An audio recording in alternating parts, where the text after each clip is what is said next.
Buenos días. Comenzamos ahora la última mesa redonda. Relación editor/editora y uno de los autores /autora.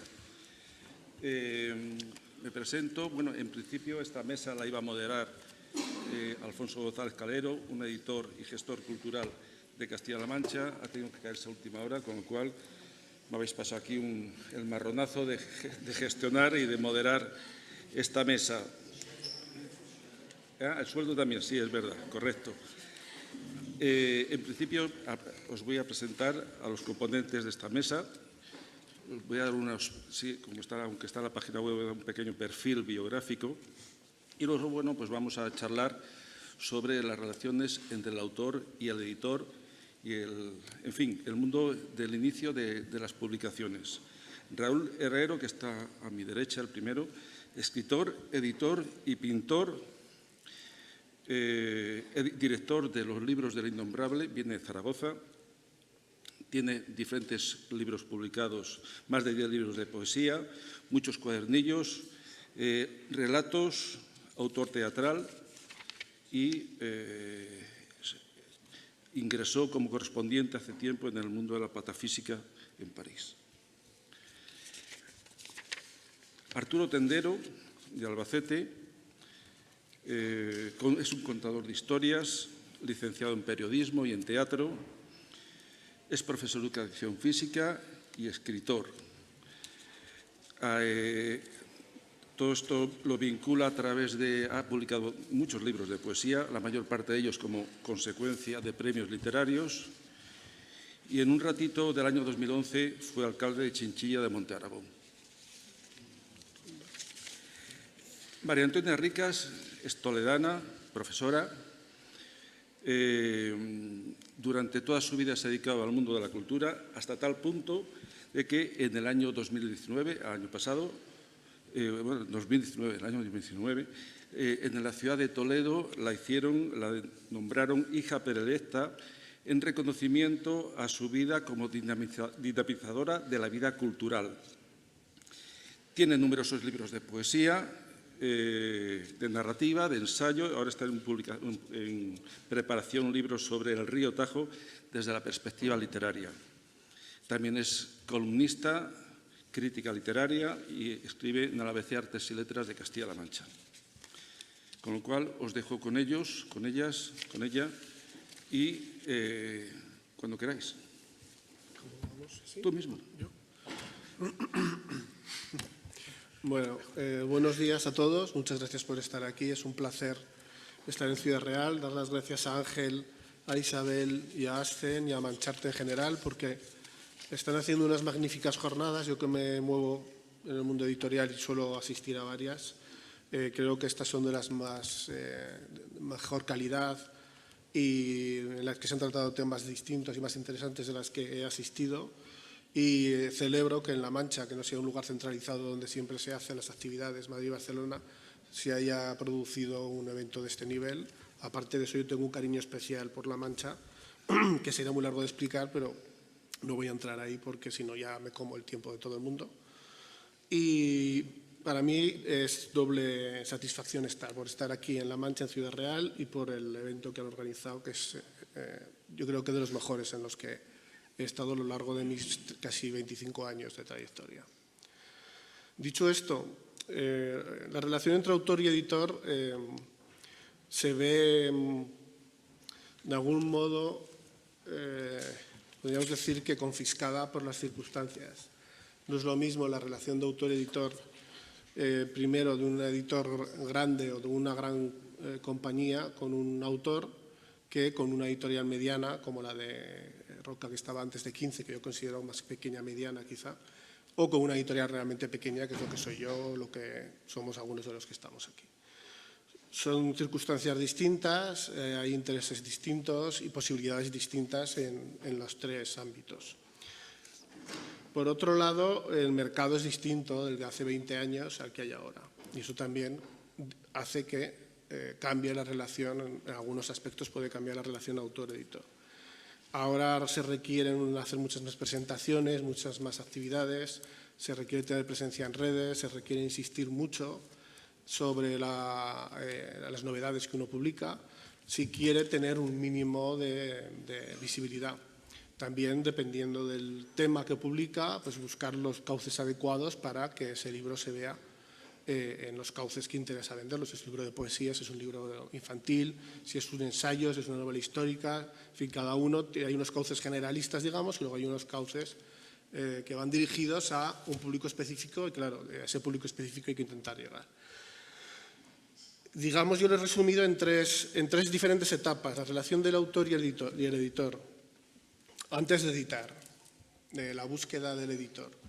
Lo que mis compañeros me suelen trasladar cuando han salido estos temas en otros encuentros o cuando hablamos entre nosotros en reuniones o en ferias del libro y tenemos un rato para tomar algo, es que muy a menudo el autor busca por internet una serie de editoriales y lanza su manuscrito a 27 editoriales. Puede ser una novela romántica que lanza a una editorial teológica, a una editorial infantil, y a una editorial. Es decir, lo primero es buscar una editorial que coincida con lo que nosotros queremos ofrecer al editor. Porque, claro, yo llevo recibiendo un correo todas las semanas desde hace 2 años de un señor que es especialista en grafología y que me reenvía un libro con copia a la Casa Real.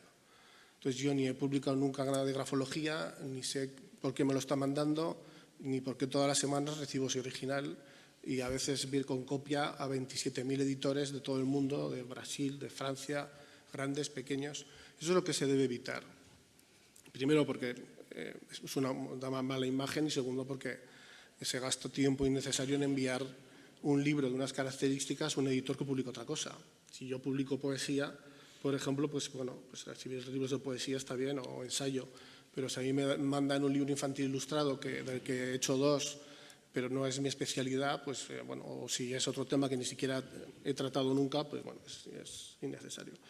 Luego está el asunto de las condiciones. Dependiendo de las posibilidades del libro, de lo que el editor considera que son las posibilidades del libro y del mercado, las condiciones van a ser distintas y la tirada va a ser distinta.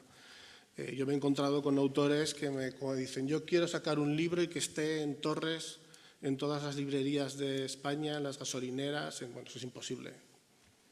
En fin, eso tienes que irte a una gran editorial, tener la suerte que una gran editorial apueste de más por ti, aunque estés allí, además decide invertir todo ese dinero en ti, y que compre espacios, que compre publicidad, que es lo que se suele hacer, para que los Planeta y otros, aparte de la promoción que tienen, luego se compran espacios en escaparates importantes y según qué lugares. Entonces, no le pidas a un editor que haga cosas, es como pedirme a mí que me ponga aquí con un tractor y que lo mueva con los dientes.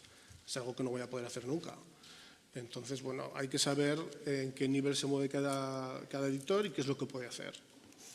Una vez que se decide aceptar el manuscrito, hay que tener en cuenta una cosa: el editor no está esperando tu original, y cuando lo recibe probablemente tendrá otros proyectos. Dependiendo de cuándo esos proyectos se desarrollen, saldrá tu libro. Entonces, no sé por qué últimamente todo el mundo tiene mucha prisa por publicar.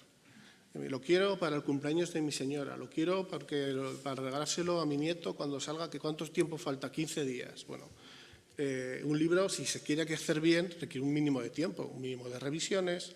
Que un editor te diga siempre, sin problemas, ¿cuándo lo quieres? ¿En 10 días? Eso, bueno, es para sospechar del editor. O sea, más que como un elogio, yo lo vería como algo a temer o algo a considerar como que me van en fin, que el resultado no va a ser satisfactorio. Si a veces, dedicando muchísimo tiempo a un libro, luego sale un defecto, o se nos cuela una errata, o se nos cuela algo que está mal, imaginaos hacerlo deprisa y corriendo en 10, 12, 14, 15 días. Entonces, esto es durante el proceso, digamos, antes de que salga el libro. Y luego confiar en el editor, que haya confianza mutua entre el autor. Si no hay confianza mutua, pues mejor no lo publiques con el editor. Una vez que el libro se publica, en editoriales como las medianas o pequeñas, es normal que el editor tenga sus contactos, pero que a la vez le pregunte al autor qué contactos tiene, porque pueden no coincidir, pueden ser contactos distintos. Entonces, tienen que remar los dos en una misma dirección. Hace unos años, sí, uno podía publicar un libro de alguien desconocido o de alguien poco conocido, de alguien que no va a vender demasiado en un principio, y lo mandaba, alguien lo comentó ayer en una mesa, mandabas 1000 y bueno, mandabas notas de prensa, mandabas los libros de crítica y por su propia inercia el libro pues probablemente se vendiera una cantidad mínima para cubrir gastos y poco más. Esto con las circunstancias en que ahora vivimos, que se han modificado por muchos motivos, no solo la crisis, sino también hay muchas editoriales, se publica muchísimo. También hay que tener en cuenta que se están publicando todos los días miles de libros o cientos de libros. Y a nosotros, yo cuando hablo con los libreros, la queja mayor es que no tienen espacio y que a lo mejor una semana del Planeta les llegan 100 títulos y del otro. Entonces, claro, también el editor debe tener, igual que estoy hablando del autor con el editor con los libreros y con los distribuidores también tiene que tener una cierta conmiseración en el aspecto de entender su circunstancia. No pueden tener todos tus libros, porque no pueden tener todos tus libros de todas las editoriales pequeñas, de las grandes, porque tienen un espacio que es finito. Entonces, bueno, cada librero tendrá los libros de tu catálogo que se correspondan más con lo que él puede tener y cuando pueda tenerlos. Y lo ideal, pues si se vende uno, pues que lo reponga, etcétera. Pero esta idea de que es absolutamente imposible que ninguna librería, ni siquiera una de 2 plantas, tuviera todos los libros que se publican en España, de todas las editoriales. Entonces, eso también, el editor, que a veces también son muy intransigentes con los pobres libreros que les están machacando, pues mire, hay que también conocer esa otra parte del sector para equilibrar la balanza y pedir algo, pero algo dentro de lo posible, no pedir la luna, ¿verdad? Una vez que sale el libro es normal, como decía, que haya esa reciprocidad. Ahora mismo, si el autor no acompaña el libro, es decir, yo conozco autores, yo publico el libro y me desentiendo, ni me molesto en subir la portada a mis redes sociales. Mi padre se enteró hace un mes que había sacado un libro hace un año, en fin, bueno, usted verá, pero así ahora usted no va a vender nada, lo va a vender muy poco. No es la función, efectivamente, del autor promocionar su libro a capa y espada y, digamos, quitar la función del editor, que no, el editor lo hará, el editor insistirá al distribuidor, el editor insistirá, pero siempre dentro de algo razonable también, al librero, le mandará la información, le dirás, creo que esto te puede encajar, pero bueno, dentro de unos márgenes razonables. Pero hay que tener en cuenta la cantidad de libros que se publican y hay que tener en cuenta que el espacio es limitado y que el editor tampoco puede ir con una pistola recargada insistiendo a la gente, usted tiene que tener esto por narices. Los críticos pasa igual. A un crítico le puedes dar un libro, le puedes dar 2, pero no le puedes decir que tiene que reseñar todos tus libros por narices, porque no lo va a hacer ni contigo ni con nadie. Luego, bueno, pues uno insiste en que se haga la crítica, pero probablemente si el libro tuyo sale después de que ese crítico haya hecho una reseña del libro anterior, pues tardará mucho más en salir la tuya o a lo mejor no la sacará. Y esas circunstancias son imponderables que nadie puede controlar. O sea que creo que tiene que haber unas exigencias pero razonables y sabiendo en el terreno en que nos movemos. Y por último, las liquidaciones. Las liquidaciones, encuentro que muchas veces el autor y otros elementos de la cadena del libro no saben cómo funciona el mundo del libro.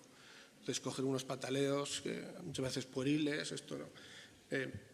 Y se corresponde bueno, todos queremos que el libro se venda, el librero quiere vender libros, el distribuidor quiere distribuir libros, el editor quiere vender libros y no hay nunca una especie de conspiración carlista, por decir algo, contra el autor para que no venda. Es decir, si no vendes por 5.000 circunstancias que cada caso serían para analizar a nivel particular. Pero evidentemente puede ser que un autor venda 500 ejemplares en un año, se le pague al autor lo correspondiente a su porcentaje y que al año siguiente pues tenga 300 de devolución. Y también hay que entender que yo sepa, ningún editor le pide al autor que le devuelva el dinero después. Por eso tiene que haber un proceso mínimo de tiempo para pagar al autor su porcentaje, porque si no se puede dar la paradoja de que al final el editor esté pagando al autor más de los que haya vendido. Y esto es algo que ocurre con cierta frecuencia si no se manejan unos tiempos mínimos para dejar que el libro vaya, vuelva, se venda, se devuelva, vuelva a haber interés en él porque a lo mejor ha habido una reseña o por cualquier otra circunstancia. Estos son los parámetros básicos en los que yo encuentro, digamos, estos focos de conflicto, que puede que haya otros más, y creo sobre todo eso, que hay que saber el terreno en el que se pisa, saber cuál es el mercado real. Todos tenemos expectativas y todos tenemos deseos de que todo vaya lo mejor posible, todo el mundo quiere vender, pero luego hay una serie de circunstancias concretas que son imponderables y no siempre es la culpa del librero, ni es culpa del distribuidor, ni es culpa del editor, sino que a veces, bueno, pues, en el mare magnum de libros que se publican, conseguir que un editor pequeño, o incluso a veces grande, diga este libro existe y se pueda vender 100 ejemplares, es una tarea heroica y quijotesca, aprovechando el Quijote que estaba aquí ayer. Es una tarea quijotesca y que lleva muchísimas horas de trabajo. Y de momento nada más, porque tengo que comer el tiempo. Arturo. Luego hablamos más. Voy a poner la silla bien porque es que se me gira hacia allí y voy a terminar de espaldas al público. Se gira sola. Ahora ya. Como no tenía los pies posados, iba girando, girando, girando, y entonces así va a estar más cómodo. Bueno, en primer lugar, dar las gracias a la Asociación Mancharte por lo que decía Raúl, e incluso por ponernos en un reto a los que venimos aquí, porque también así se aprende, ¿no? Cuando te ves obligado a ir un poco más allá, porque meterme a mí en una mesa de relaciones con un autor y con editores, yo que vengo del mundo de la poesía, para que os hagáis una idea, Vicente Aleixandre decía que la poesía no da de comer, que a veces da de merendar. Entonces, la gente de la poesía, y yo me he movido mucho en ese mundo, pues tiene... iba a decir pocas aspiraciones, no tiene aspiraciones propiamente económicas, pero lo que decía Raúl, que yo lo veía cada vez más agobiado contando todo lo que sufre un editor por las exigencias. Bueno, el editor y el autor y todos. Los focos de conflicto. Sí. Existe una serie de expectativas que tiene también el editor, pero que desde luego tiene el autor. Claro, claro. Y las expectativas yo creo que vienen de que escribir una obra de cualquier género, escribir un libro es un trabajo solitario, le dediques más o menos tiempo, pero necesitas un impulso, que es un impulso de entusiasmo y también, creo yo, de un poco de ingenuidad en algunos momentos, y que crea un residuo que es la vanidad. Y de la vanidad no está libre ningún escritor que yo conozca. A lo mejor alguno habrá que esté libre, pero yo no conozco a ninguno que esté libre de la vanidad. Entonces, cada uno la oculta, la disimula o la sublima como puede. Hay quien directamente mete su libro en el cajón porque piensa, no es el momento de mi libro, pero de alguna manera su libro está ahí, ve la energía de su libro saliendo del cajón y conquistando no sé qué territorios, ¿vale? Entonces, cuando un escritor presenta el libro al editor, tiene una serie de expectativas que a lo mejor son un poco difusas, pero que vienen a resumirse en que quiere para su libro reconocimiento, porque la sensación que tiene que el libro es una prolongación de su ser. O sea, que si alguien menosprecia su libro, lo está menospreciando personalmente a él. Y si alguien posterga su libro con respecto a otro, también lo está haciendo, ¿no? Y entonces, claro, esas exigencias, yo estoy hablando creo desde el punto de vista de algunos autores. El que vive de la literatura, lógicamente, lo que quiere es un reconocimiento en dinero porque vive de eso. Pero es que la inmensa mayoría de los que estamos en torno al mundo de la literatura no vivimos de la literatura. Y viven los buenos, los que han tenido éxito, los que han conseguido vender sus libros, que no siempre son los buenos, pero que muchas veces ocurre. Pero la mayoría, la inmensa mayoría, no sé hablar de porcentajes, no vivimos de la literatura. Entonces, el reconocimiento que buscamos no es exactamente un reconocimiento económico. Yo, hace poco, un amigo que está dentro de la poesía, está vendiéndose ahora y está saliendo, ha dejado a su editor anterior porque sentía que no lo trataba bien. Y no era por dinero, era porque a lo mejor no lo estaba vendiendo en América, o porque directamente los amigos de ese editor no le habían hecho nunca, en todos los años que llevaba trabajando para él, o por lo menos así lo sentía el autor del que hablo, no le habían hecho nunca una reseña digna en un medio de comunicación, es decir, no había tenido un reconocimiento expreso con él. claro, es evidente que en el mundo en que vivimos los editores, sobre todo los editores que tienen empresas de pequeño y mediano tamaño, como decía Raúl, no pueden ir ahí a conquistar nuevos mundos porque es que no llegan. Es más, a lo mejor podrían hacerlo con un libro, pero con todos los libros que publican sería una tarea imposible, ¿no? Entonces, claro, ¿cuál es el problema? El problema con el que yo me he encontrado es que a veces el autor es capaz, ya veis, hay autores que se publican su propia obra y les basta con verla publicada. Bien, es verdad que si pagan por publicarla, luego exigen a lo mejor más de lo que deberían, también por ignorancia de cómo funciona el mercado.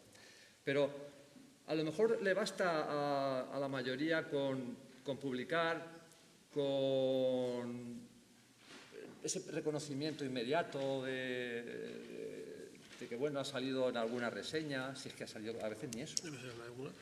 A la mayoría es así, ¿no? Luego hay otros más exigentes, pero la mayoría es así, ¿no? O sea, al final la relación entre editor y autor se reduce a lo que está por debajo sin verse, pero está en todas las relaciones humanas, que son las emociones. Es decir, las expectativas crean una emoción que le vamos a llamar, como he dicho antes, vanidad, y esa emoción te vas detrás de conseguir unas expectativas que te has propuesto, porque muchas veces son irreales, y que crean conflictos, porque claro, como son irreales, llegas al editor y el editor no te lo puede satisfacer.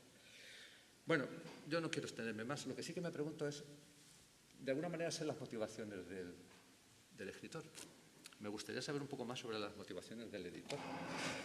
Porque a lo mejor estamos buscando patrones, porque ya hemos visto aquí, una de las cosas que podemos constatar de todo lo que hemos estado hablando es que cada libro es distinto, no ya cada editorial y cada autor, sino que cada libro, incluso entre la misma editorial y el mismo autor, es diferente, cambia la relación, aunque sean cuestiones en matices, ¿vale? Entonces, lo que a mí me parece que habría que establecer patrones. Lo más doloroso para un autor, cualquiera que sea su expectativa, es ver que a otro autor, dentro de la misma editorial, lo han tratado diferente a como lo han tratado a él. Eso, he recogido impresiones y eso sí que puede crear un conflicto irresoluble. Saber que a este le han firmado un contrato y a mí no.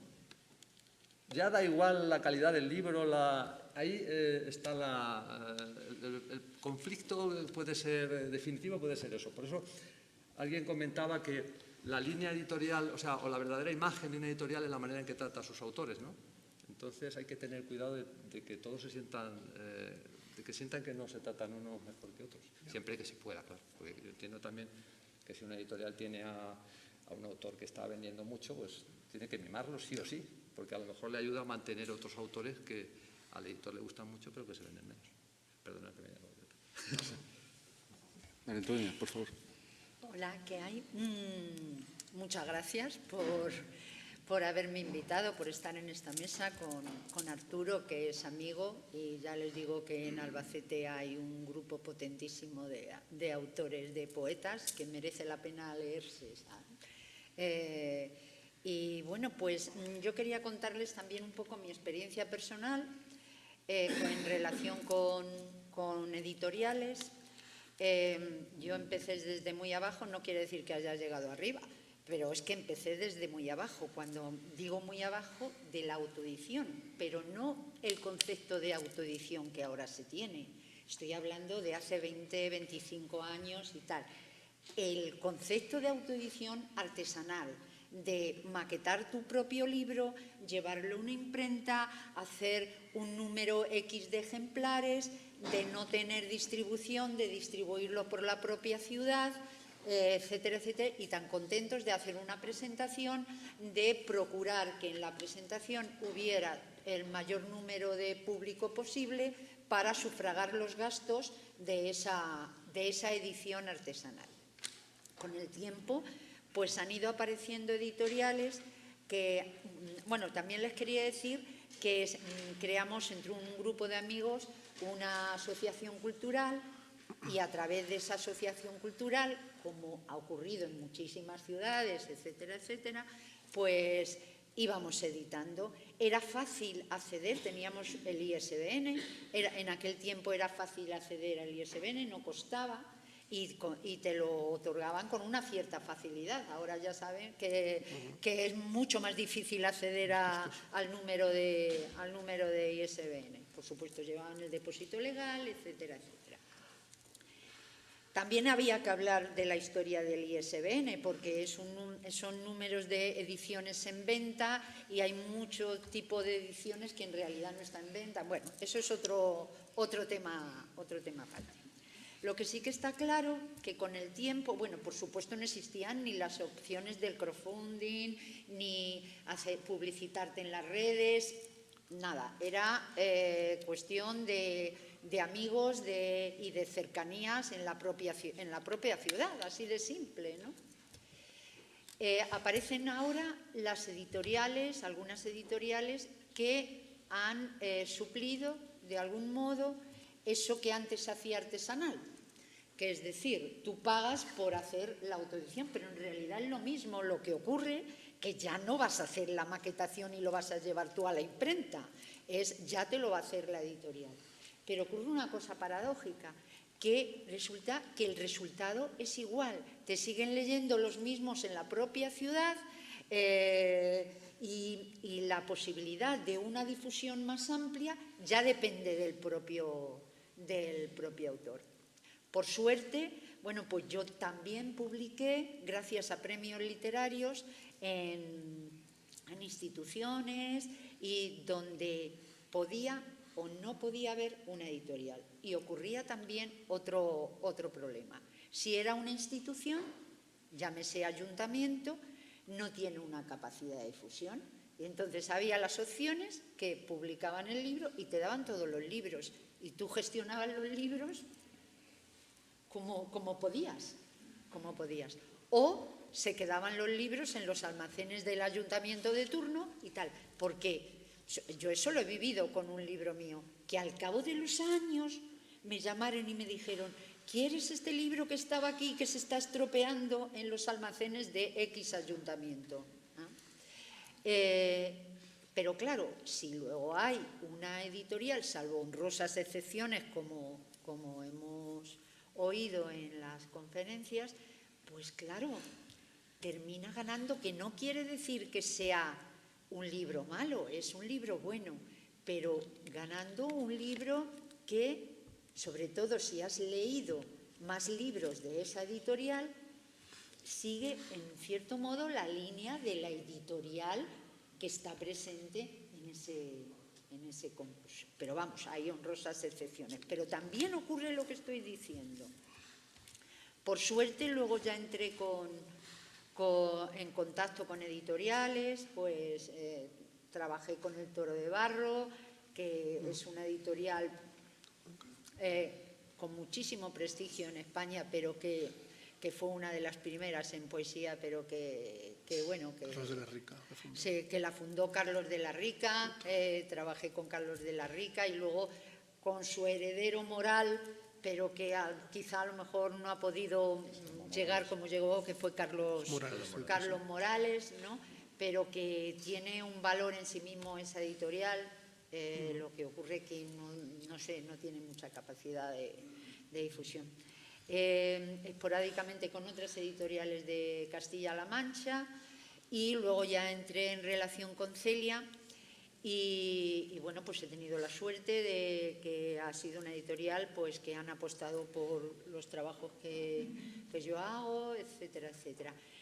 Sí que me ha servido la relación con la editorial a conocer, porque somos amigos también, a conocer un poco la problemática de un editor mediano, pequeño, y comprender que una editorial se mueve en aguas un poquito así, porque claro, es un negocio cultural y nos creemos que ser un negocio cultural no se puede ganar dinero, porque como es cultural, pues romántica, tenemos una visión muy romántica a veces también de la cultura, ¿no? Pero no deja de ser una empresa donde uno tiene que negociar para vivir. Y eso lo he comprendido, no por poner una lanza a favor de ellos, sino lo he comprendido cuando he estado en cercanía con verdaderos editores, no con grandes editores, sino con pequeños editores que precisamente, como tú decías, apuestan por el editor y tal, pero que el autor también tiene que poner de su parte y que tiene que entender que no es lo mismo los beneficios, lo que tú decías, los beneficios que el dinero lineal que se saca de haber vendido 7 libros, o sea, todo eso el autor tiene que ir aprendiéndolo también y tal. Y eso, bueno, pues eso era lo que les quería contar también, ¿no? Antes, cuando he comentado la biografía de María Antonia Ricas, se me ha olvidado comentar que durante un tiempo de su vida trabajó codo con la viceconsejera de Cultura de Castilla-La Mancha en el Servicio de Publicaciones, con lo cual también tiene una visión de lo que es la edición institucional. Disculpa, por regla general, la política por lo menos en los 4 años que yo estuve, la política, yo me fui porque es como imposible trabajar con los políticos, de verdad, pero porque no hay un criterio, o sea, es que no había criterio para publicar, había dinero, pero no había criterio, y entonces, pues, claro, la que estaba en relación, yo era jefe de servicio, la que estaba en relación directa con los autores no era el político, era el técnico en este caso, ¿no? Entonces tenías que dar la cara a autores donde se les había prometido publicaciones, donde tal, pero porque las promesas ya estaban sesgadas desde el principio, porque era una autora de mi provincia y entonces yo tengo que publicarla porque es de mi provincia. Pero llegaba otro político que era de otra provincia y se olvidaba de esa autora de esa provincia, pero a la autora o al autor le habían hecho una promesa de publicación y ella no tenía la culpa. ¿Entendéis lo que quiero decir? De ese criterio estoy hablando. Yo estuve 4 años, ahora lo veo desde fuera y francamente no sé si ahora hay criterio. Ya no existe el Servicio de Publicaciones de Castilla-La Mancha, ya hacen la guerra cada uno por su cuenta y tal. Pero es que era muy ingrato trabajar con esos autores que no tenían la culpa, que el político de turno había nacido en el mismo pueblo que él, pero... Y ya está, o sea, es así de simple. Me da igual el signo político y tal. No sé si es el cortijo, supongo que en todas partes es igual. Yo no quiero decir eso, simplemente quiero decir que no había una línea editorial, era publicar al salto de mata, así, o sea, mal, directamente, o sea... Bueno, vais a perdonarme que haya puesto aquí todos estos libros. Para mí es mi PowerPoint, porque hace un par de años me dio un jamacuco y ando mal de memoria. Comentaros, además de los agradecimientos a vuestra familia cultural y promotora de la cultura, decirlos que, bueno, pues que cómo ha sido mi relación autor-editores, una editorial pequeña, 20 años publicando, 404 títulos, un número feo porque es el del error en Internet. Entonces, bueno, pues no puedo decir que sea un nombre chulo, pero bueno, es lo que hay, 404 títulos. Y deciros que el año pasado murió mi padre. Hacía 25 años que no me hablaba con él, por un motivo, y es porque me preparó una carrera universitaria muy chula. Yo me dedicaba a la gestión hospitalaria, con máster en economía y todas esas historias. Pero bueno, tuve una mala fortuna de que me separé, con lo cual una señora de Castellón, estaba ahí antes la señora de la editorial Unaria, me fui al psicoanalista, el psicoanalista me dijo que escribiese, escribí un texto, ya no recuerdo si era de narrativa, y bueno, dije, ¿y ahora qué hago con esto? Pues públicalo. Y bueno, pues ahí empecé yo a ser autor. Digo, pues voy a publicarlo. ¿Y cómo funciona esto? Bueno, pues esto, pues vas a una editorial.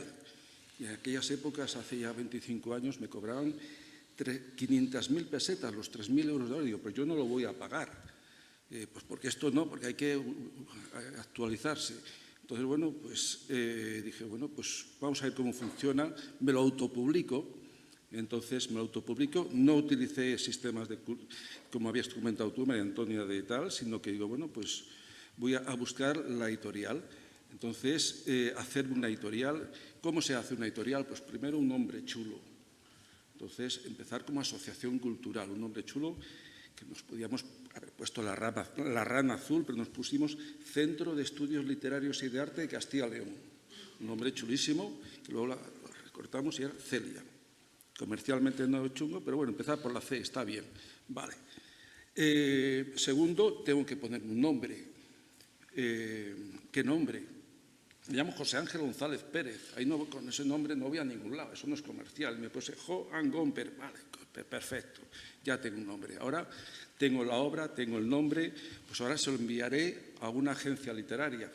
Tiré de lo que había en la guía telefónica entonces, Carmen Balcells. Oye, no me anduve con chiquitas. A Carmen Balcells con mi manuscrito escrito a máquina. Carmen Balcells me respondió. La agencia, a través de Corina, que creo que es la que lleva ahora la agencia, me respondió y me dijo que bueno, que me agradecía tal, que por mi esfuerzo de haberlo escrito, es decir, que me dijo gracias por el esfuerzo de haberlo escrito, pero no entra en nuestra línea editorial.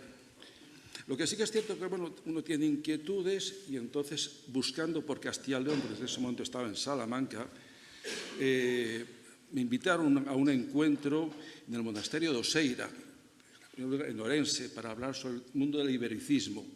Y allí conocí a un fraile que me presentó como, que te estás montando una editorial, pues te voy a dar una obra muy buena.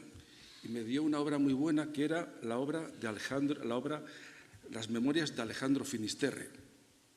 Un tocho de 600 páginas, es mi primera obra, qué bien.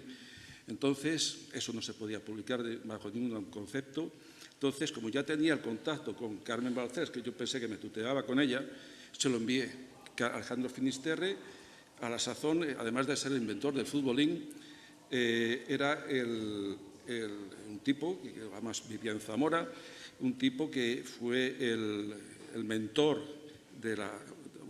quien trajo la memoria de Max Aub y del mundo del exilio y de León Felipe. Y bueno, pues descubrimos que a través de él que León Felipe había nacido en Tábara. Lo comento para una historia posterior.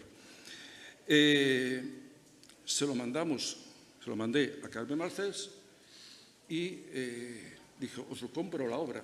Oye, perfecto, oye, pues fíjate, el mundo de la edición esto puede funcionar. No hemos publicado nada, pero nos compran la obra. O me compran la obra. Bien, me compran la obra, me dan un pastón. Y esperando, esa obra todavía no se ha publicado y han pasado 25 años. Nadie la ha publicado. La obra de Alejandro Finisterre que tenía Carmen Balcells. Pues mira, fantástico. Curiosamente, este señor, este fraile de Oseira me dice que por qué, digo, es que no sé cómo empezar a publicar, que has publicado poesía, tal, bien, que has escrito poesía, digo, pues escribe poesía. Si yo soy de ciencias, yo de esto no sé absolutamente nada. ¿Cómo se escribe? ¿O cómo se publica? Digo, bueno, ¿tú de qué año eres? Del 63. Bueno, pues apareció, hicimos la quinta del 63. La quinta del 63 que sirvió para conocer a todos los autores de España, viajé muchísimo por todos los autores de España, porque entonces no había internet ni redes, y buscando calidad, la calidad de alguien que se ha dedicado a la ciencia, que nunca ha estudiado literatura, que no sabe absolutamente nada de literatura. Cero. Buscando calidad, la calidad que puedes intuir. Sí que es cierto, ahí tuve una ayuda una ayuda de tanto de Antonio Colinas como de Jaime Siles. Bueno, pues que los conocía a través de Salamanca, en fin, estas cosas de conocimientos y conocidos. Bien, yo sin saber absolutamente nada de literatura, publicó la quinta del 63, con lo cual ya tienes que buscarte, a través de esa asociación cultural, tienes que buscarte la pasta. Entonces la pasta en provincias era muy fácil, o bastante fácil, porque estaban las obras sociales de las cajas de ahorros. Entonces a través de ahí de las obras sociales podías buscar, es que vengo a publicar un libro de autores. Fueron tropecientos autores, 2 páginas, y viendo ahora el listado de autores, esto hace 30 años, bueno, pues son las primeras figuras que hay después de la generación de los 50 y están aquí. Bueno, pues aquí hay tropecientos. De estos publicamos unos cuantos. Sigo con la historia. Mi libro seguía sin publicarse. Como publicamos esto a la quinta del 63, nos llamaron de la SER, o me llamaron, no me digo no, porque yo todavía yo solo, me llamaron de la SER. Me llamaron de la SER en Salamanca y curiosamente en la entrevista estábamos Juan Manuel de Prada, que había publicado el libro Coños, junto a García Jambrina, y estaban Juan Manuel de Prada y estaba yo. Es que me quiero ser, si era escritor, yo ya he publicado un libro, había publicado su editorial, y digo, ¿y cómo funciona esto? Lo digo para los autores que hay aquí, que supongo que será el sistema de ahora. Él hizo un gesto, dijo, este es el sistema para publicar. Escribir por la mañana y telefonear por las tardes. 15 días después ganó el Planeta. ¿Vale? Bueno, pues esa fue la relación de, es decir, el sistema, y digo, pues vamos a empezar a telefonear y a gastar en Telefónica y a escribir lo que se pueda. Como digo, fue un inicio muy despistado. Éramos asociación cultural todavía, y como asociación cultural dijimos, bueno, ¿por qué, ya que está ahí Colinas que nos ha hecho una mano, o Sires que nos ha hecho una mano, ¿por qué no les publicamos? Así dijimos. Bueno, pues fuimos a publicar a estos señores, que eran los números unos, los primeros espadas del mundo de la poesía. Hicimos esta colección Aedo, sí que le pusimos ISBN, pero es edición novenal, en fin, esos juegos que decías, malabares que decías tú antes. Y aquí, a quien le gusta la poesía, pues están desde Antonio Colinas, Hierro, Siles, Pino, Leopoldo de Luis Alberto de Cuenca, Victoriano Kremer, Pablo García Baena, Gonzalo Rojas o Felipe Benítez Reyes. Esto nos dio pie para, con mucho ingenio, mucho viaje, vender nuestras entrevistas con ellos, además de hacer el libro, que te lo prologasen, etcétera, etcétera, para hacer entrevistas y cobrar por aquellas entrevistas a los medios de comunicación. Seguíamos sin publicar nuestra primera obra, porque esta estaba todavía en ciernes y esto era asociación cultural. Ya estaba viviendo de esto sin haber empezado a publicar ni un solo libro. Por estas cosas de arte de Birli Birloque, pues no sé, me invitaron a la residencia de estudiantes. He estado haciendo memoria y no encuentro el porqué de me invitaron a esas historias. Fui a un acto que había en la residencia de estudiantes, allí había un mogollón de los grandes espadas del mundo de la cultura. Y entre ellas había una autora que leyeron cada uno de sus poemas, yo me acerqué a ella y digo, te quiero publicar. ¿No? Pero salimos allí, a una parte, y es esta autora, Belén Reyes, es una autora que, bueno, muy conocida en la época de la movida, que al final le he publicado he hecho 3 o 4 publicaciones, con un prólogo de Gloria Fuertes o de otro de Aute, y me dijo, es que, Gomper, es que el mundo de la literatura no funciona así. No es que tú vayas a un autor y le digas, quiero publicarte, estamos hablando de poesía. No creo, ¿y cómo funciona? Es que, bueno, existen otros rolletes, el autor se acuesta con no sé cuánto, y digo, pues si quieres nos acostamos, por mí no hay ningún problema. Es decir, que no me acosté con ella. Él ha publicado 4 publicaciones. Dice, mira, ahí tienes tal poeta de Cádiz, de no sé dónde, que tiene el picadero en Punta Umbría, donde van estas señoras que luego han hecho premio nacional. Todas esas cosas que no se ha comentado por aquí, pero que existe. Que además la economía, que la primera conferencia tuya fue estupenda cuando hablaste de pasta, que aquí no se ha comentado nada de pasta. Mientras tanto, nosotros viendo que teníamos un nicho, porque dado que cada año se publican en torno a 70.000 títulos, 70, 80.000 títulos, digo, no vamos a publicar nosotros 8, 10 o 40. Bien, no me enrollo más, han sido un batiburrillo de historias para pasar a los comentarios, ¿no? Bien, hemos publicado de todos, desde cómics, que esto ha sido una aventura empresarial brutal, cómics, aquí están Madonna, Demi Lovato y Justin Bieber. Y, bueno, pues estos compramos los derechos y en cada concierto de todos estos señores pues se venden miles y miles de ejemplares porque por 3 euros, por 4 euros se venden y entonces es un tema brutal. En fin, yo os lo digo a los que hay autores por aquí o a los editores que realmente si se quiere, se tiene la vocación. Finalmente mi padre me habló el día que ya estaba allí casi cascando, bueno, pues me vino a decir que olé tus huevos porque en 25 años has conseguido vivir de esto naciendo sin pasta o naciendo creativa literalmente sin pasta y bueno, pues vives más o menos como un burgués acomodado. Así que, bueno, pues esta es la historia y otras muchas historias. Yo traía aquí ejemplos de publicaciones, en fin, y todo esto, como digo, sin haberos comentado cómo llegamos a la primera publicación. ¿Quieres decir algo? Bueno, y no sé si es más interesante que les hagan ya preguntas. O que nos hagan preguntas y ya le metemos. Porque si tienen muchas preguntas, igual es mejor responderles que no seguir. ¿No? Sí, usted.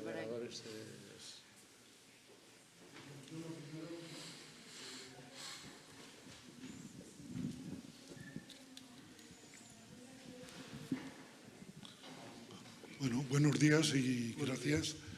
Yo lo primero, decir que nadie se ofenda por lo que voy a plantear o por lo que voy a decir.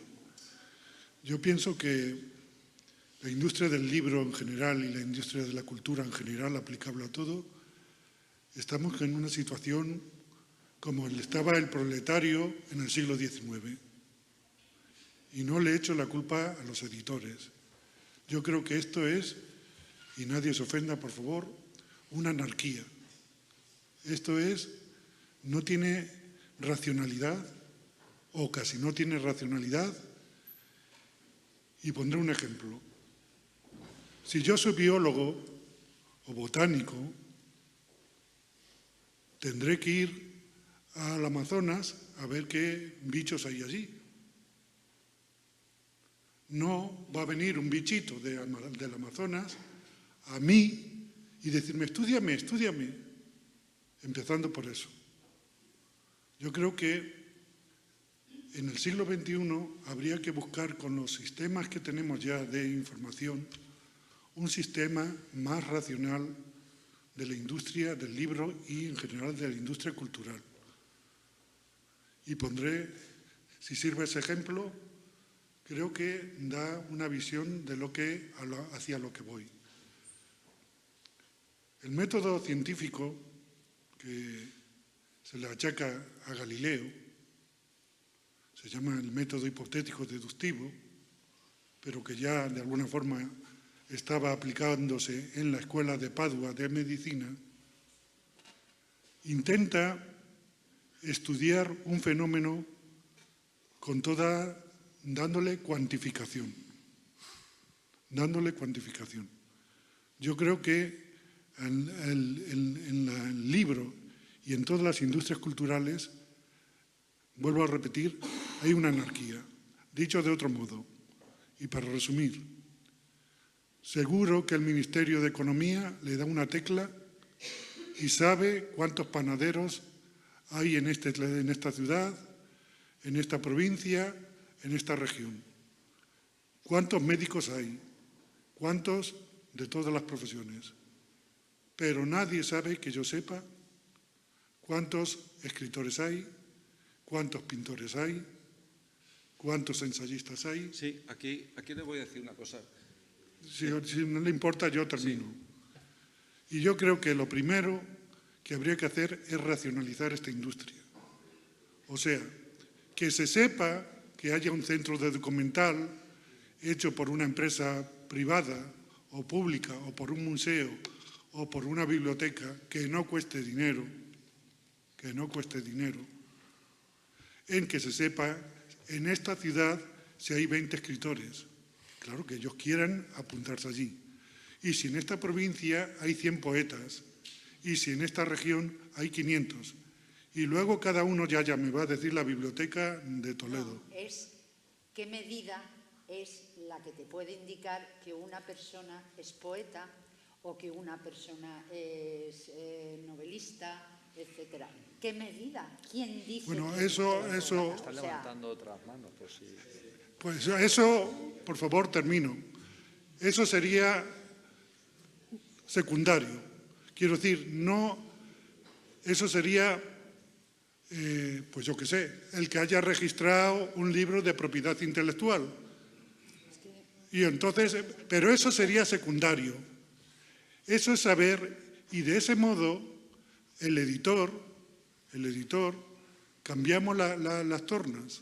El editor, el que escribe un artículo, el que está en la investigación, el que tal, puede ir mirando por encima, ir mirando qué autor le puede convenir. No como ahora, que es al revés. Yo mando mi manuscrito a 100 editoriales aunque mire que se dedican al ensayo, a la literatura. Y entonces perdemos todo mucho tiempo, perdemos mucho dinero, perdemos mucha racionalidad y a lo mejor la verdadera joya o el pequeño oro que está metido por ahí en un pueblo, que nadie lo mira, que no tiene muchos contactos, ese que nos va a abrir un nuevo camino a la literatura o a la filosofía o a la pintura, nadie lo mira. Entonces yo pienso que esto no, que esto es para reflexionar. Sí, ya termino. Sí que le voy a decir, vamos a ver, no sé, otros editores, sí, pero sí que, vamos a ver, aquí se basa en un principio comercial. Es decir, hay muchos elementos que tenemos que valorar de cara a poder justificar ante Hacienda y ante los trabajadores de nuestras empresas toda esta historia. Nosotros vamos a agencias literarias directamente. No nos complicamos la existencia, que tienen un catálogo de autores, directamente los compramos, sus obras, sus historias, y procuramos gestionar y digerir esas obras. Sí que vamos, nuestro autor número uno, nuestro libro número uno de Celia, se titula Diario de un albañil. Era un albañil que estaba por ahí recitando directamente, era bueno. Había otros 60 más que estaban recitando, se decían poetas, tenían varias ideologías, eran muy malos. Y este sí. Aquello fue una cosa de chiripa, se vendieron 3.000 ejemplares de aquel título. Yo pensé que siempre iba a ser así con la poesía y no. No solamente no, nunca. Pero en aquel caso sí. Sí se hace esa historia. Es decir, todos, cada uno de nuestros sectores, buscamos la economía primero, yo creo que es la primera. Y la economía se basa en la calidad. Tanto tú como vosotros, que sois editores, otros que habéis participado aquí, buscamos la calidad en nuestros sectores, dentro de los vídeos, la novela negra, el mundo del cómic, es decir, todos, en la poesía o la narrativa en general, la gente que ha participado, todos de nuestra perspectiva, con nuestros trabajadores, intentando llegar a final de mes. El otro día me decía un compañero que él tenía unos gastos, también estamos en el sector de la imprenta y demás, que él tenía unos gastos mensuales de 60.000 euros. Entonces tiene que buscarse las habichuelas para pagar a sus trabajadores y todo su guirigay, que son 60.000 euros mensuales. Es decir, no podemos, sí, viajamos, nos vamos buscando. Más todos, ahora tenemos la facilidad, tanto para los autores, que antes no, porque tenías que enviar los textos, como para los editores, de que existe Internet y te llegan las obras. Tienes unos mínimos, unos requisitos, y se cumplen o no. Es decir, porque también yo aquí a lo mejor pondría, dice que hay que hacer un registro, yo lo haría, decir, vamos a ver, que se den de alta todos los que son autores, poetas, pero que no se queden otras cosas. ¿Puedo decir una cosa? Sí. Vamos a ver, yo tengo 20 libros publicados. Ahora mismo, en este instante, no soy escritor. Estoy aquí hablando de las relaciones entre autor, o intentando hablar de las relaciones entre autor y editor. Y ahora mismo no habría registro que fuera capaz de localizarlo. Y, por lo que decías antes, yo entiendo que haya mucha gente que quiera vivir de la literatura y, de hecho, tiene todos los derechos. Es que es súper legítimo. Ahora bien, yo soy seguidor del capitán Aldana. El capitán Aldana, en el siglo XVI, dejó escrito que a él le importaba el mismo don de los servidos, es decir, yo disfruto escribiendo. Si luego lo que yo he escrito le gusta a la gente, oye, cojonudo porque puedo escribir más. Y si no le gusta, pues mira, mala suerte, pero sigo escribiendo. Lo que pasa es que yo creo que tendríamos que darle la palabra a este señor, que lleva un rato levantando la mano y creo que tiene más derecho que nadie a... Yo creo que, en primer lugar, hay una manera sencilla de registrarse como autor, que hemos tenido una charla anteriormente, que es en el Cedro. Cedro nos podemos registrar como autores y saber que existimos. Luego también están los colegios de los escritores colegiados. Es otra asociación y hay muchísimas asociaciones donde darnos de alta como autor. Pero viendo este tema, lo que quiero decir es que yo creo que en el fondo hay un desconocimiento total de cómo funciona nuestra maquinaria, nuestro sistema editorial. Los autores todavía viven anclados en el siglo XIX, por no decir el XVIII. Esto ha cambiado, esto se ha modificado totalmente. Tampoco saben cómo se distribuyen los porcentajes de un libro, porque también, como he oído por ahí, hay que monetizar, hay que saber, tenemos que hacer números. O sea, no somos capitanes Aldana, ni el Capitán América. O sea, somos empresarios que hemos decidido dedicar nuestra empresa a lo que nos gusta, que es la literatura. Pero tenemos que monetizar, porque tenemos que vivir. Yo a mis hijas no le puedo decir, chicas, este fin de semana vamos a comer ilusión, vamos a comer ideas. ¿Qué tal? ¿Está rica? No. A ver, el 55-60% del coste inicial de un libro va al distribuidor. El 10-15% va a la producción. El 10% va al autor. El 7% va a los costes generales y el mísero 8% va a la editorial, cuando llega. Podemos poner unos números, ¿no? Si yo edito 300 libros, por 10 euros son 3.000 euros. El 8%... No estás atento. Pero lo que quiero decir es que el 8% de una tirada de 300 ejemplares no es lo mismo que el 8% de una tirada de 5.000 ejemplares. Con lo cual, ahí también, o sea, el 8% de una tirada o sea, si yo gano 200 euros por un libro, difícilmente podré pagar todos los costes que yo tengo que soportar. También, desde el punto de vista institucional, hay una gran diferencia entre lo que es una editora mediana, pequeña y grande. Ahora mismo se considera, estaba la compañera de Roca hablando anteriormente, diciendo que son 15, o no sé qué cantidad ha dicho, de empleados. En España han salido en los últimos años, voy hacia atrás, ¿no? En el 2017, 140 editoriales minúsculas, digamos de uno o dos trabajadores. En el siguiente 300 y este año creo que vamos por 200 nuevos proyectos editoriales, de los cuales seguramente el año que viene queden un tercio, ¿sabes? Y el año siguiente el otro tercio, entonces se vaya recuperando el número de proyectos editoriales y se haga un reciclado total. Entonces, lo que tenemos que pensar es, ahí tenemos el problema, pero también tenemos soluciones. O sea, lo que nos está haciendo este problema económico que tenemos a las pequeñas editoriales es buscar otras formas, ¿no?, de monetizar. ¿Cuáles son?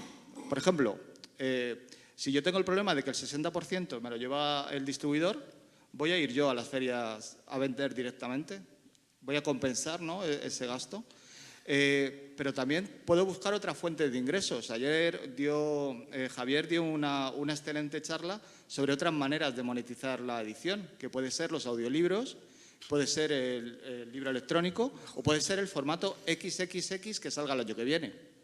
Además, también tenemos otras opciones, podemos presentarnos a ayudas, que también habría que ver un poquito, muchas sonrisas que van a salir, ¿a quién se las van a contar? Pero eso ya deberíamos nosotros de reclamárselo, ¿no?, a nuestro gobernante, es decir, ¿por qué yo como editorial pequeña no recibo ayudas si una empresa como Planeta, o siempre decimos lo mismo, Planeta, pues Penguin Random House recibe también a través de sus sellos, de sus pequeñas ramificaciones ayudas? Debemos plantearlo, ¿no? Y decir, a lo mejor esto no es injusto, no competimos en igualdad de condiciones. Entonces yo creo que debemos hacer una reflexión muy dura sobre esto, tanto primero desde el punto de vista de los escritores, que conozcan un poquito, que se molesten en conocer un poquito el entramado editorial, y luego desde un punto de vista institucional. Desde un punto de vista institucional también debían de saber cómo funciona actualmente y no en el siglo XIX las editoriales, porque hay unas problemáticas que no tenían anteriormente y que ahora hay. Entonces yo pido una reflexión sobre esos problemas que tenemos. Estoy totalmente de acuerdo. De hecho, si recuerdas, he dicho que en la medida en que he ido conociendo, a lo mejor porque he entrado en contacto con una editorial pequeña, he ido con todo eso que tú dices, o sea, que los autores también tenemos que comprender que es un negocio cultural, una empresa cultural, pero que hay que comer de ello. O sea, por eso te digo que estoy totalmente de acuerdo. La ayuda institucional, pues a lo mejor yo no soy la más indicada en decirlo porque solo estuve 4 años, pero ya has visto lo que yo pienso, es anárquica y además misteriosa. Porque no se sabe por qué a unos libros les dan las ayudas y a otros no. O sea, porque como no se sabe el criterio, ¿entiendes? Pues, entonces, pues no sé, pero sí que debíamos... Y sí que hay otra cosa, que todavía los autores a veces tenemos esa mentalidad del siglo XIX de, yo voy con la obra maestra y tal. La vanidad, que todos lo tenemos y también estoy de acuerdo, y también hay que pensar de otra manera, ¿no? Pero es humano, o sea que...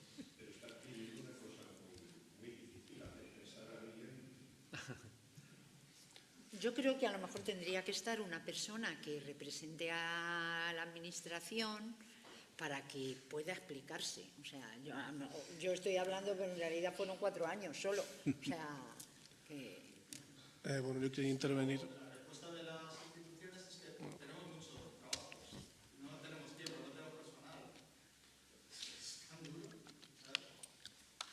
Bueno, yo quería resumir todo lo que se está comentando. Primero, existen lugares donde se puede recurrir a buscar autores. Hay asociaciones de autores en casi todas las comunidades. Y por otro lado, es completamente utópico desde un punto de vista, un punto de vista muy racionalista, muy como el economista que vino ayer a hablarnos del libro electrónico, que es una visión muy racionalista, pero muy distante del día a día del mundo del libro y de cómo funciona realmente.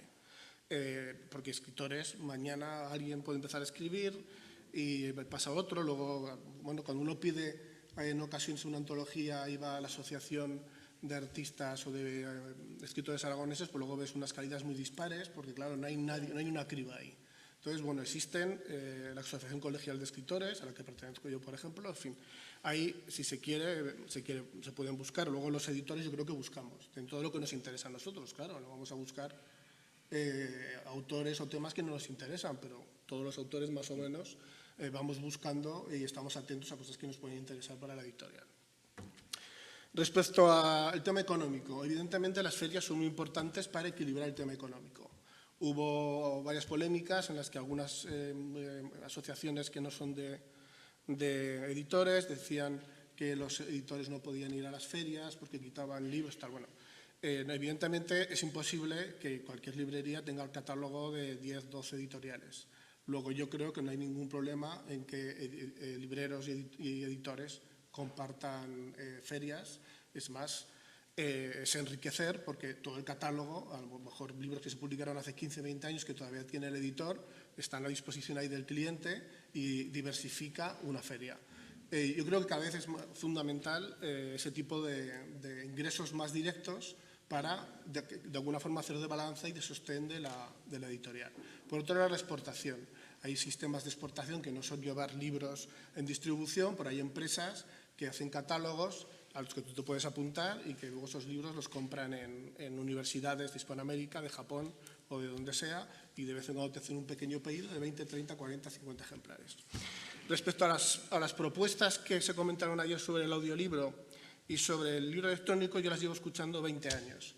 Ese futuro hipotético de Terminator o de Star Trek, yo todavía no lo he visto llegar. La realidad es que la gente que compra esos aparatos, primero se descargan un montón de ilegales, de material ilegal, que lo utilizan para eso básicamente, compran aquellos que están de oferta a 1 euro o 2 euros y luego hay un tanto por ciento que compran el bestseller de turno y ya está. Yo tengo un amplio grupo de gente, porque como comprenderéis estoy todo el día rodeado de lectores y todo el día rodeado de editores que han comprado el libro electrónico y cuando se les ha acabado la pila y se ha acabado no sé qué y ya no saben qué hacer con él, pues lo meten en un cajón que sirve para irse de viaje, que sirve para llevarse una serie de libros sin necesidad de llevar una carga, que puede ser un suplemento del libro, sí. Pero de ahí a que sea el gran negocio que nos quisieron vender, pues bueno, a mí esto es como en el oeste cuando salías y veías al señor con usted pruebe este tipo de bebida, esto le va a solucionar la vida. Bueno, no, el audiolibro lleva desde los años 80 dando la matraca y nada, no llegaba a ningún sitio, ni llegará. Llega en los países anglosajones porque tienen más trayectos para viajar y por otra serie de cuestiones. Si no, la gente no tiene tiempo de leer, a lo mejor lo que hay que plantearse es cambiar la sociedad una puñetera vez y no planteándonos gilipolleces y mamarrachadas de este tipo de como la gente no tiene tiempo, pues que se tiene que calcular no sé qué, no sé cuántas. Y eso no tiene nada que ver, aunque en un futuro haya un formato que realmente tenga una calidad y tenga una resolución que sea equiparable al libro, pero hoy no existe, le guste o no le guste. Y el funcionamiento real es el que yo puedo testar constantemente. La cantidad de encuestas y de historias que nos contaron, a mí me las contaron ya hace 10 y 15 años, dijeron que en el 2020 iba a desaparecer el libro y que no sé qué, no sé cuántas. Entonces, muy bien, yo estoy por la convivencia, yo no tengo ningún problema en que haya libros electrónicos cuando realmente den un funcionamiento que realmente sirva para algo, de una forma que no sea simplemente consultar o, bueno, te lees un libro de un ensayo, o te llevas una serie de libros de viaje para no llevarte 40 o 50 libros, tiene su utilidad, tiene su... Pero bueno, esto, que esto nos va a salvar el mundo de la editorial, pues mire, pues no sé. Si usted tiene fe en eso, como puede usted tener fe, no sé, en que los burros vuelan y tal... Pues bueno, nosotros tenemos una experiencia positiva y enriquecedora con los audiolibros. En Castilla y León vendimos el proyecto a una institución y a otras privada y a otras públicas de residencias de ancianos, y así se unió un poquito al principio y al fin de la charla que iba a decir yo antes sobre mi profesión primera y esta última. Hicimos audiolibros sobre narraciones tradicionales de Castilla y León y el Rosario, ¿vale? Y se lo vendimos a residencias de ancianos. Vendimos las licencias en función del número de residentes, así las licencias durante un tiempo determinado. Formato audiolibro, pero sin más que el pinchete que podían meter en los altavoces. Se va renovando todos los años y, bueno, pues el trabajo está hecho y, eso sí, no hemos visualizado otra forma de gestionar lo que es el audiolibro. Y lo que tú dices, precisamente al señor que estuvo hablando aquí, yo le conocí hace 20 años, 25 años, en un encuentro que había de editores independientes en Punta Umbría. No sé si seguirían haciéndolo, y allí nos juntábamos cuando él empezaba con el 212 y nosotros empezamos con Celia. Seguimos con los mismos temores, los mismos miedos, y efectivamente no se ha resuelto. No, pero llevan 20 años diciendo lo mismo. Y bueno, pues llega un momento en que, aparte que hay cuestiones que son de un insulto a la inteligencia, como decir que un audiolibro es leer, no es leer. Usted puede decir lo que quiera, pero leer es leer y escuchar es escuchar. ¿Eso es mejor o peor? Yo no entro. Yo no quiero decir que sea peor, ni que no tenga sus ventajas, ni nada de esto. Yo lo que sé es que a mí, cuando la mayoría de los libros que compro, me regalan el libro electrónico, porque el libro electrónico suelto no se vende en esas editoriales. Y luego hay muchísimas editoriales que apuestan por otro tipo de modelos, en el que es más importante la ilustración, el papel, etcétera. Que en un futuro puede llegar que haya un modelo que realmente cubra todas esas necesidades, yo no lo niego. Vamos, y si es así me apuntaré. Lo que no voy a apuntar es a algo que no es real lo que me están contando. Y aquí, incidiendo sobre el porcentaje de distribución de lo que es el precio del público que comentabas antes, nosotros, y no se ha comentado y no suele venir a estos encuentros, es el mundo de los distribuidores, ¿vale? Por una cuestión familiar conozco el mundo farmacéutico, el tema laboral. Ellos son cooperativas, son cooperativistas, se evitan la distribución. Y, bueno, tienen que pagar unos cánones y unos justos para mantener esas historias, pero ese 58% de Distrifer a ellos se les reduce al 12%. Funciona así. ¿Por qué no en el mundo de la distribución? Ese mal pues, hay que evitarse. Se puede evitar, pero claro, todos los independientes que andamos así buscando, Planeta se lo ahorra porque tiene sus propios distribución, sus propios palés. Sí, por aquí había una palabra pedida. ¿Por qué no podemos hacerlo?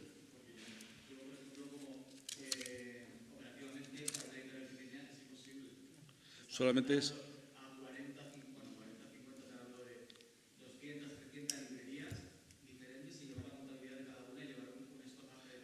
Es un catálogo online, es un catálogo puesto ahí en Internet, y llevar un comercial, si lo hacen los farmacéuticos, que eso es un comercio minoritario y al por menor. Bueno, por aquí había una palabra, señores.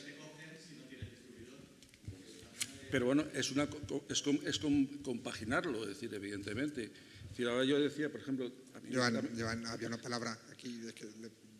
Sí, perdón. A mí lo último. A mí me distribuye Distrifer, pero tenemos una exclusividad relativa. No pasa nada.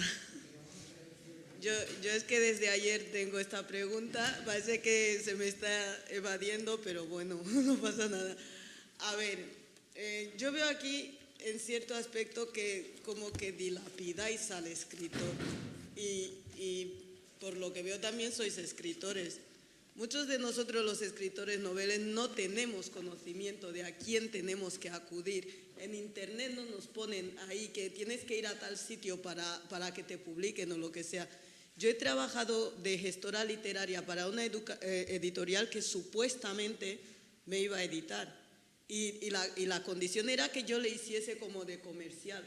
Y yo estuve ahí captando a otros escritores para que la editorial pudiese sacar pasta. Pero tardó 2 años y no me publicó mi obra. Y supuestamente a los 2 años tenía depresión mi editor y yo tenía que adivinar que él tenía depresión, ¿vale? Porque en cierto aspecto no solo somos escritores, somos adivinos, ¿vale? Por otro lado, habéis hablado de todo, de la autopublicación tradicional, pero no os habéis centrado en el mundo moderno, en la autopublicación moderna. Nosotros los escritores que nos tenemos que autopublicar, nos la vemos más que negra, o sea, más que yo. Imaginaos lo que sufrimos porque vamos dando tumbos, no sabemos a qué puerta tocar. Y os escucho hacer críticas al escritor como que manda 20.000 manuscritos a 20.000 editoriales. Evidentemente lo vas a mandar para que te lo valoren porque también estás con esa congoja de decir, hombre, ¿se puede publicar mi obra? Porque tú mismo no te ya sería Manolita la primera a echarme flores encima y decir yo tengo un bestseller escrito, cuando en realidad no sé ni qué es lo que tengo entre manos. Yo necesito también orientación. Entonces, en ese aspecto veo como que señaláis al escritor como que él es el que comete todos los errores. Volviendo a la autopublicación, voy a poner mi ejemplo. Yo me he autopublicado, mi novela ha salido el 6 de septiembre. He pagado el dinero con el que tendría que mantener a mis hijos durante varios meses. Y la editorial, primero, mi manuscrito se lo mandé previamente corregido. Previamente corregido, digo, para evitar problemas de que me digan, oye, que esto es una mierda pinchada un palo. Y se lo mandé corregido. Y me dice, no, solo hay pequeños fallos. Digo, vale, ¿cuánto me cuesta que me publiques? Tanto. Pero la publicación te coge, que te pongamos una página web de escritor, que te hacemos las promociones, te ponemos en varias plataformas, ta. Y dices, vale, me conviene. Y pagas este dinero y te cuesta. Pero luego yo soy la que se está gestionando sus presentaciones. Fíjate tú que el 6 de septiembre ha salido mi novela. Y en octubre he gestionado 2 presentaciones y en 2 grandes ciudades, una en Madrid y otra en Barcelona. Pero porque yo sola estoy moviendo mi publicidad en Facebook, yo sola estoy moviendo mi publicidad en Instagram, yo sola estoy moviendo mi publicidad en todas mis redes y hasta en el WhatsApp, que ya algunos familiares me han bloqueado por pesada. Pero ¿qué le vamos a hacer? Entonces, si se supone que tú estás pagando ese coste a una editorial para que la editorial te promocione, te saque tu obra y todo esto, ¿por qué tienes que hacer tú todo el trabajo que se supone que has pagado? Dependerá del contrato que hayas firmado con ellos. Ya les he dicho desde el principio que el contrato te dice que pagas por esto y por lo otro. Pagas por un pack general, ¿vale? Y luego vuelvo a lo otro. No sé si los escritores todos escriben para ganar dinero. Yo escribo desde siempre, pero empecé a escribir por una depresión. A raíz de una depresión escribí y de golpe y porrazo escribí 2 novelas en un año. Y la verdad es que tenía ganas de que se leyese porque son de superación, de enseñar a las personas que un problema no te puede hundir. Cuando tienes un problema, haz lo que mejor te guste para levantar. Pero muchas editoriales nos critican a los escritores que escribimos para ganar pasta. Ostras, si pudiésemos ganar pasta, no estaríamos ni siquiera escribiendo. Intervención Has dicho más.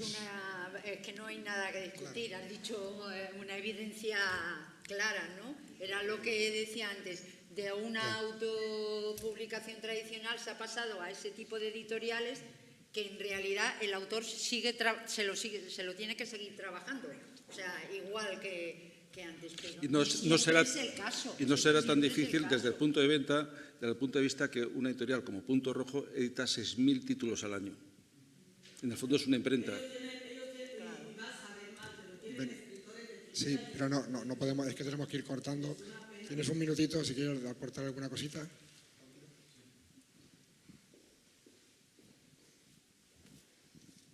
Simplemente yo quiero dar un aviso a los navegantes porque detrás de determinadas editoriales que venden humo hay que garantizarse mucho. Aquí hablamos de una falta de cumplimiento contractual, si es que fue contractual, porque había que saberlo, si media ese contrato. Yo he autopublicado y he tenido una suerte fantástica, pero no he recurrido a determinadas empresas porque cuando leí allí ya descubrí, no voy a dar el nombre, que era una auténtica estafa. Por eso ya hablaremos en privado si quieres, pero hay estafadores dentro de este mundillo.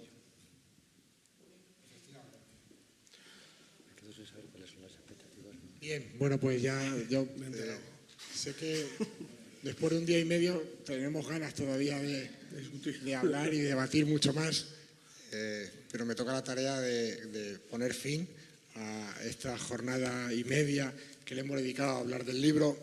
Quiero invitar a Pedro Maroto, concejal de Promoción Económica del Ayuntamiento de Ciudad Real, porque ha sido uno de los pilares importantes para que estas jornadas pudieran tener lugar.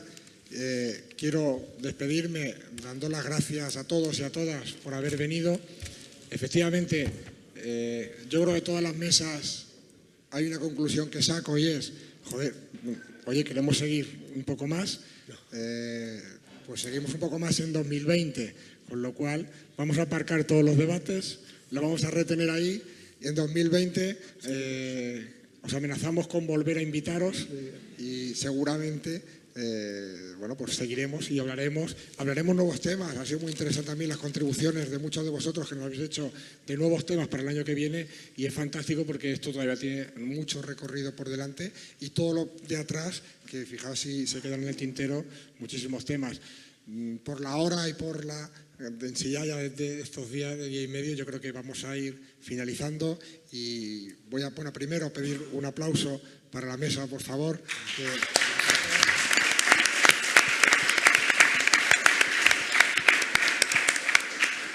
Le paso el micro a Pedro para que nos apagues la luz y nos eches a todos ya de aquí. Hola, buenos días o buenas tardes casi. Bueno, mi misión aquí simplemente es clausurar y, daros las gracias a todos por asistir a estas jornadas, darles las gracias a todos los ponentes en estos días, darle las gracias a ACEN y a Ángel por invitarnos a que les apoyemos y, desde aquí el compromiso que he hablado antes, para que el año que viene, si podemos, tengamos estas jornadas, porque la industria cultural y la cultura pues son una herramienta, aparte de ser una economía que debemos de mantener, es una herramienta que nos hace más libres al final. Desde las instituciones, que yo pertenezco un poco a ellas, deciros que no soy muy partidario de la subvención, sí de quitar impuestos, porque la subvención puede ser que lo que puede pasar es que nos redirija o nos lleve hacia un sitio que no queremos, o nos dicte un poco cuál va a ser nuestro resultado, pero simplemente pues agradeceros que estáis aquí, no voy a entreteneros más y dar por clausuradas estas jornadas. Muchas gracias. Un aplauso para vosotros.